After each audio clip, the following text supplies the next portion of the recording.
I'm delighted to have you. Can you please introduce yourself? Thank you very much for having me here. My name is Edith Ofwona-Adera. I work as a Principal Climate Change and Green Growth Officer at the bank, and also coordinating a flagship program at the bank called the Africa Adaptation Acceleration Program. Can you tell me, where do we stand today in terms of climate emergency? We are not in a good place.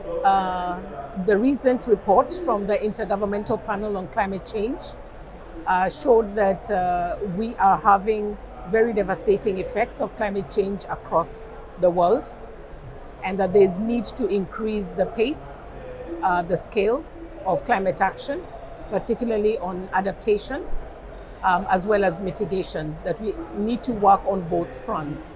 And particularly on adaptation, it is very clear that we've already locked ourselves into emissions for about 20 years, that even if emissions stopped today, we will still have the devastating impacts that we are facing today. So it has emphasized the need to focus on adaptation, which is actually Africa's priority. Can you tell me exactly what does the bank, the African Development Bank, do to address this issue? At the Africa Development Bank, we have a very strong climate change and green growth policy and strategy that we put in place, and very strong commitment in supporting the continent in addressing the climate challenge.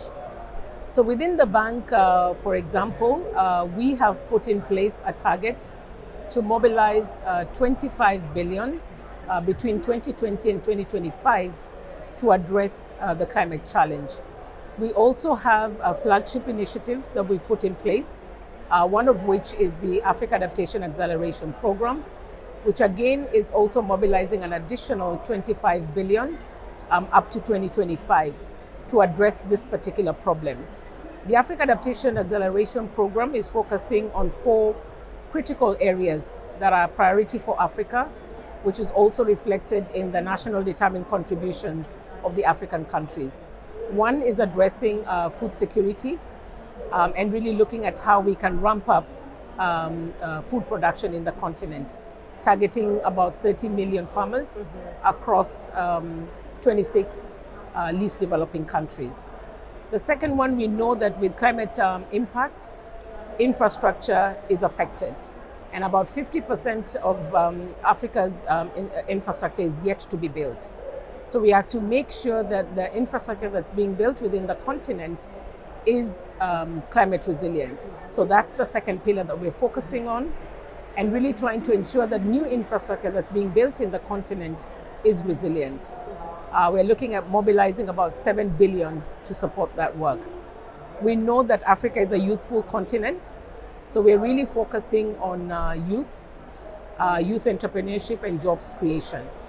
We have seen youth are not just talking, they're actually acting.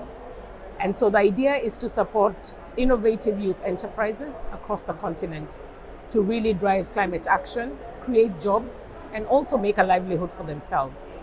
We've seen even within COP, the issue of climate finance is important. Right now, the continent is only receiving 3% of global climate finance. And if you break that down worldwide, only 10% before used to come to adaptation. It's now gone down to 7%. So which means there's need to mobilize climate finance from all sources, sector, including the private sector. So that's one of the areas that we're looking at. What are the innovative instruments that could be used to crowd in private sector financing in support of adaptation? So that's what we are doing at the bank. The bank is also creating a climate action window of our Africa Development Fund to ensure that this money can actually be available to the most vulnerable countries. So this is what the bank is doing and playing its part to address this issue. Thank you very much. In one word, your highlight from this COP27? I think the highlight for me, and that's where my heart is with the youth. I've had time. The bank is trying to put together a Africa Youth Climate Council. I've also had time to visit the Youth Pavilion. The youth are leading the way in climate action. Thank you Yeah, very thank much. you very much. Thank you. Thank you very much for having me.